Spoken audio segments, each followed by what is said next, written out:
사무엘하 6장 12절에서 16절 말씀 함께 서신 채로 함께 교독하여 읽도록 하겠습니다.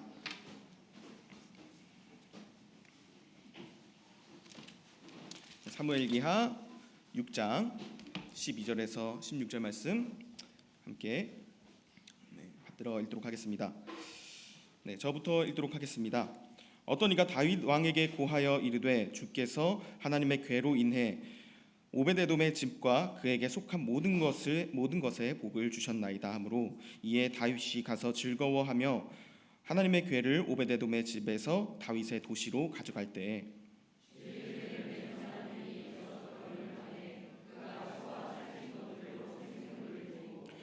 주 앞에서 힘을 다하여 춤을 추니라. 다윗은 아마 에봇을 입었더라.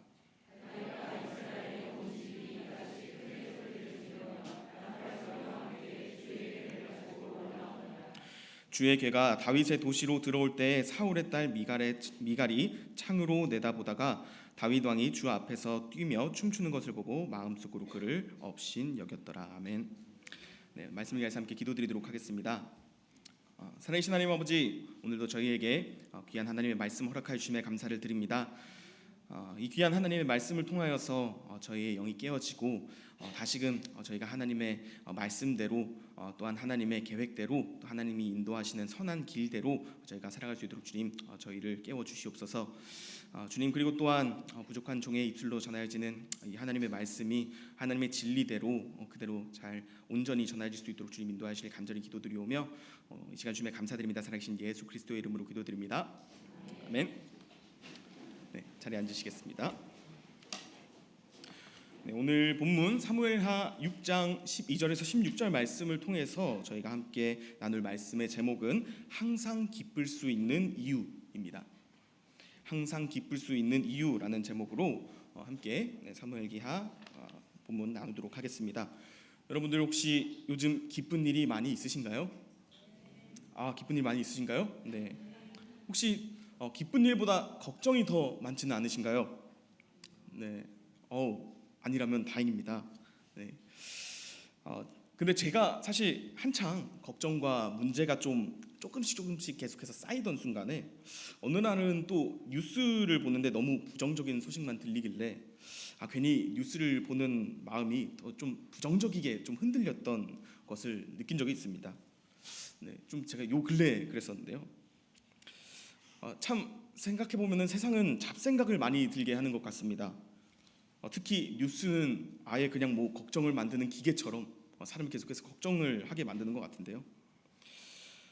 사람의 육신은 본능적으로 긍정적인 정보보다 또 부정적인 정보에 더 민감하게 반응한다고 합니다. 때문에 안 좋은 소식일수록 뇌는 더 중요한 정보라고 인식을 해서 더 강하게 기억하고 또 오랜 시간 그 정보에 대한 주의를 기울이고 또 예민하게 반응하게 된다고 합니다. 그래서 심리학에서는 이것을 부정성 편향이라고 부르기도 한다는데요.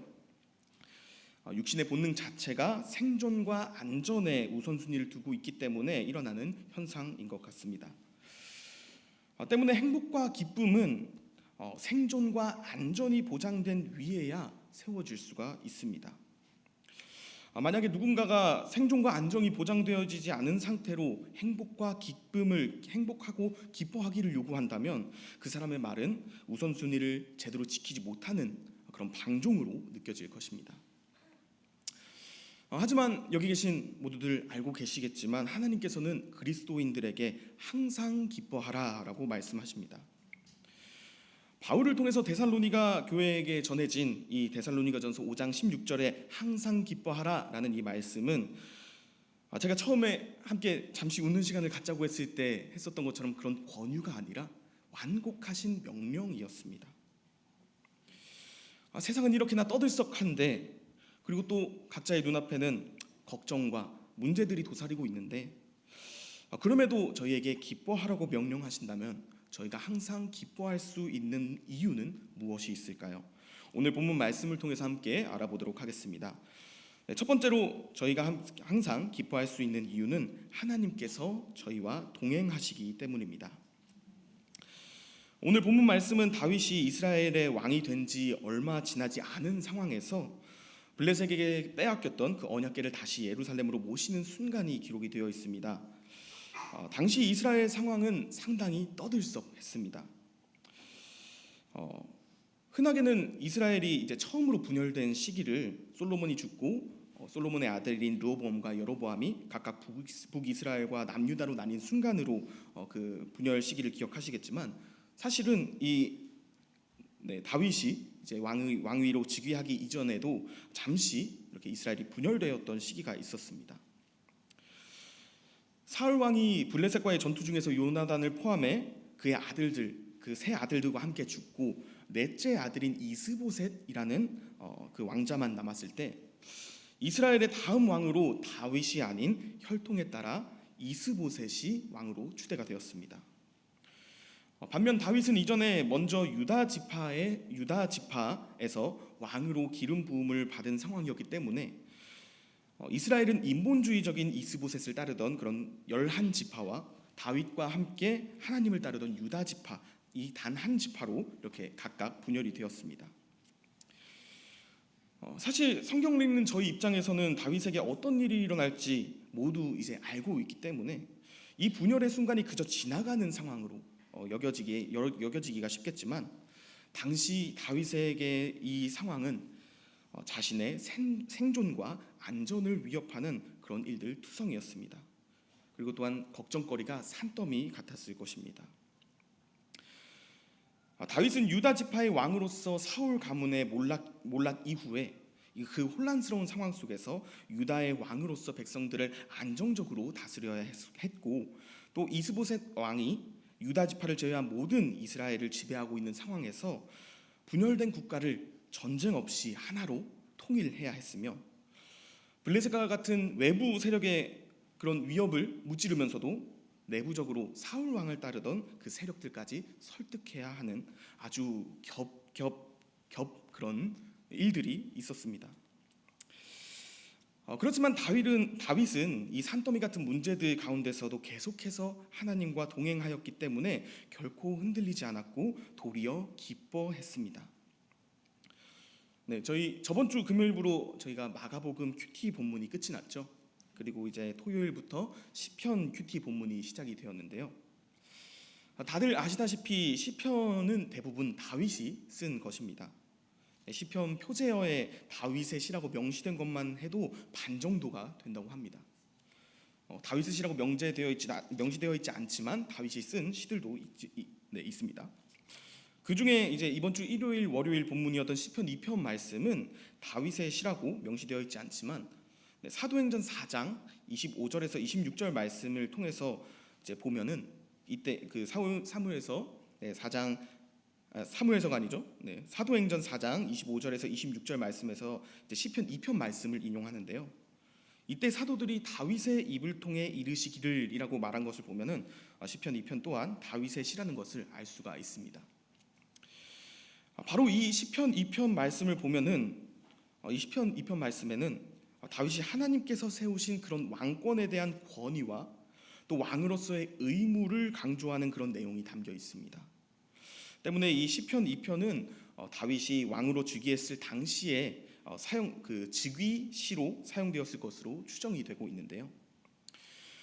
이에 따라서 시편 2편 말씀을 통해서 오늘 본문 당시에 다윗이 갖고 있었을 그런 마음을 엿볼 수가 있습니다. 다윗이 이스라엘 왕으로서 하나님과 동행하면서 어떤 마음가짐을 가졌는지를 시편 2편을 통해서 알 수가 있는 것인데요. 시편 2편 10절에서 11절 말씀을 함께 읽도록 하겠습니다. 시편 2편 10절에서 11절 말씀입니다. 함께 읽도록 하겠습니다. 하나 둘 셋. 그런즉 오 왕들아 이제 너희는 지혜로울지어다. 땅의 재판관들아 너희는 교훈을 받을지어다. 두려움으로 주를 섬기고 떨며 기뻐할지어다. 아멘. 다윗 앞에는 수많은 문제들이 놓여져 있었지만 그럼에도 다윗은 계속해서 하나님으로 인해 하나님과 동행함을 기뻐했습니다. 그리고 눈앞의 문제들을 앞에서 계산과 판단이 아니라 두려움과 기쁨을 갖고 하나님과 동행했을 때 비로소 이스보셋은 내분으로 인해서 자멸을 하게 됐고요. 거인족이었던 블레셋도 단숨에 이제 점령하게 되었습니다. 게다가 그로 인해서 사울을 따르던 내부의 세력들마저 다윗에게로 완전히 이제 마음을 돌이키고 함께 하나님을 따르게 되었습니다. 그저 하나님과 함께 기뻐하며 동행했을 때 계산과 판단 없이도 모든 문제가 해결이 되었었던 것입니다. 그런데 저희는 기뻐할 때 무언가 대상이 있어야 합니다. 그리스도인으로서 항상 기뻐하라라는 명령을 받았을 때 여러분들은 혹시 어디서 기뻐할 대상을 찾았나요? 저는 뭔가 기뻐할 게 없을 때 그래도 기뻐할 것을 찾으려고 한다면 하늘을 봤습니다. 또 자연을 보고 그런 하나님의 창조하심의 그런 놀라움을 기뻐하려고 했습니다. 그렇게 점점 그 놀라움으로 인해서 기쁨이 생기더라고요. 그런데 이상하게 그 자연이 아닌 고층 빌딩이나 그런 건물들을 보면 뭔가 괜히 기분이 안 좋아지는 것을 좀 느꼈습니다. 뭔가 불만이 생기고 왜 이렇게 자연을 가리지? 기쁨이 사라지는 것을 느꼈습니다. 이와 같이 저희는 하나님의 솜씨 중에 몇 가지를 골라서 기뻐하는 것보다 하나님과 동행함 그 자체를 기뻐해야 할 것입니다. 사람과 사람의 관계에서도 처음에는 장점과 공감대를 찾아보면서 그 사람과 친해지고 가까워지죠. 제가 예를 한번 들고 싶은데요. 우리 학생들에게, 특히 좀 축구를 좋아하는 학생들에게 예를 좀 들고 싶습니다. 만약에 되게 축구를 좋아하고 엄청 잘하는 친구랑 같이 이제 즐겁게 축구를 하면서 노는 그런 시간을 가졌어요. 그래서 이제 다 놀고 나면은 이제 같이 밥도 먹고 좀 얘기도 하면서 오늘 축구 어땠는지, 오늘 패스 어땠는지 그런 거 얘기도 하면서 조금 그런 얘기를 나누고는 하잖아요.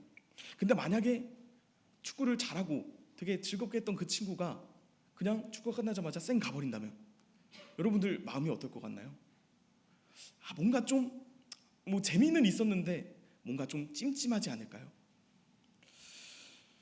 하나님께서도 자신의 솜씨를 찬양하는 것을 물론 기뻐하시지만 가장 기뻐하시는 것은 하나님과 동행하시는 것, 항상 동행하는 것을 가장 기뻐하실 것입니다. 몰랐던 사람이 공감대를 통해서 서로 가까워지고 점점 서로를 알아가다 보면은 어느새 그 사람을 만나는 것 자체로 기쁨이 되는 것처럼 하나님의 관계 또한 처음에는 하나님의 솜씨를 하나씩 알아가다가 궁극적으로는 하나님과의 동행함 자체를 기뻐해야 하는 것입니다. 그리고 나아가서 하나님께서 기뻐하시는 것을 기뻐해야 할 줄로 믿습니다. 두 번째로 저희가 항상 기쁠 수 있는 이유는 세상의 시선을 따르지 않기 때문입니다. 오늘 본문 14절에서 16절 말씀 제가 읽도록 하겠습니다. 14절에서 16절 말씀입니다. 주 앞에서 힘을 다하여 춤을 추니라. 다윗은 아마 에봇을 입었더라. 다윗과 이스라엘의 온 집이 이같이 크게 소리를 지르며 나팔 소리와 함께 주의 궤를 가지고 올라오니라. 주의 궤가 다윗의 도시로 들어올 때에 사울의 딸 미갈이 창으로 내다보다가 다윗 왕이 주 앞에서 뛰며 춤추는 것을 보고 마음속으로 그를 업신 여겼더라. 하나님과 함께 기쁘게 동행하면서 많은 문제들이 해결된 다윗은 다른 무엇보다 먼저 하나님과의 동행함을 상징하는 언약궤를 예루살렘으로 모셔오려 했습니다. 그렇게 오늘 본문에 이르러서 다윗 왕은 언약궤를 보면서 그 기쁨을 주체하지 않고 왕복을 벗어버린 채 아마에봇을 입고 춤을 췄다고 합니다. 여기서의 아마에봇은 아마도 에봇이 아니라 그 아마라는 그 섬유를 뜻합니다. 그런데 16절 말씀에 기록되어 있듯이 사울의 딸이자 다윗의 아내였던 미갈은 다윗 왕이 춤을 추는 것을 보고 어떻게 여겼습니까? 업신 여겼습니다. 여기 이 미갈은 사울 왕이 이제 다윗에게 자신의 딸을 줄 테니 블레셋군의 포피 100개를 가져오라고 했을 때 다윗 왕이 200개를 가져오면서 그 혼인에 성공했던 바로 그 딸 미갈이었습니다.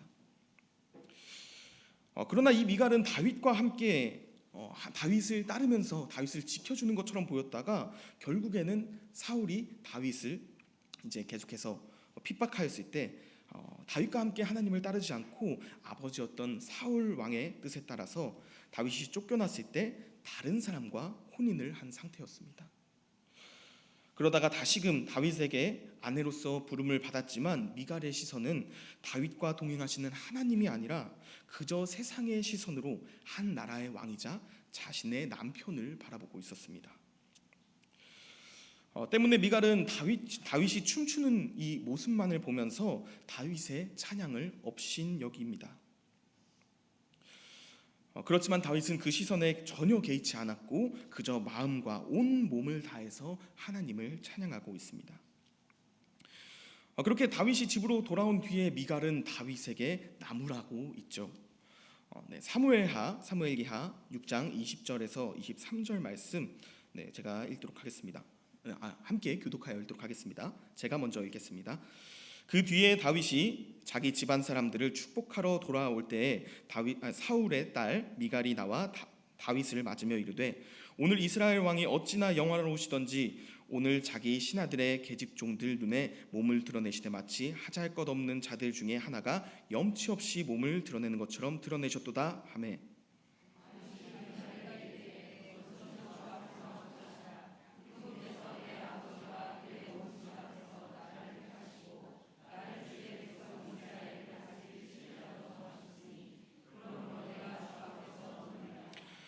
또한 내가 이보다 더 낮아져서 나 스스로 보기에 천하게 될지라도 내가 말한 계집 종들에게서는 그들에게서는 내가 존경을 받으리라 하니라.